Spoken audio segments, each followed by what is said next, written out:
Alam mo ba na kahit hindi ka naninigarilyo, ay maaari kang magkaroon ng cancer sa baga? O yes, tama ang natinig mo. Ito ay sa pamamagitan ng paglanghap ng sigarilyo, usok mula sa iba. Ito rin ay kumakapit sa ating katawan, sa ating kasuotan, sa ating damit, na maaaring makaapekto sa ating mga anak at sa mga bata.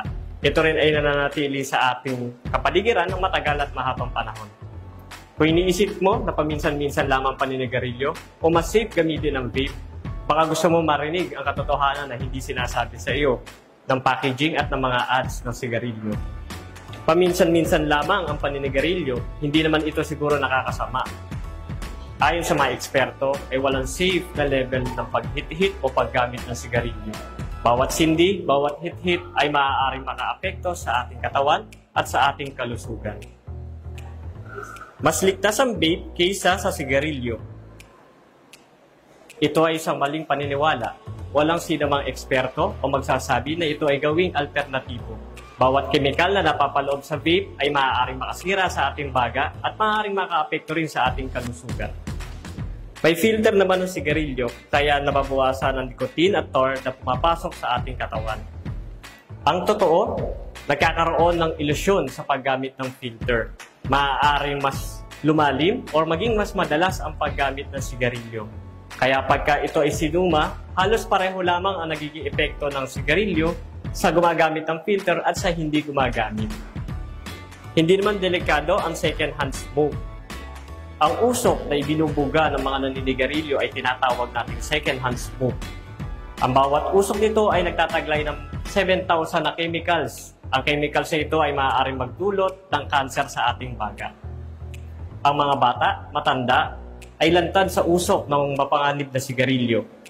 Sila ay maaaring maging prone sa hika, infection sa baga, sakit sa puso, at maaari din silang magkaroon ng mga karamdaman na nararanasan ng mga taong naninigarilyo rin. Hindi naman ako naninigarilyo sa loob ng bahay, kaya safe ang pamilya ko.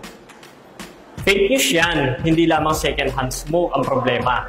Meron din tayong tinatawag na third-hand smoke. Ito ay kemikal at lason sa ating katawan, sa ating mga kortina, at sa iba pang bagay. Ang third-hand smoke ay lubhang mapanganib sa mga bata, lalo na sa mga gumagapang at mahilig magsubo ng kamay sa kanilang bibig. Ito ay nagbibigay sa kanila ng exposure sa mga kemikal at lason na nakapaligid at nahahawakan ng mga bata. Hindi sila direktang na-expose o nakakalanghap ng kemikal at usok. Ito pa rin ay masama sa kanilang kalusugan. Ang light brand cigarette ay mas okay gamitin. Ito ay disinformation tactics ng mga tobacco and vape industries.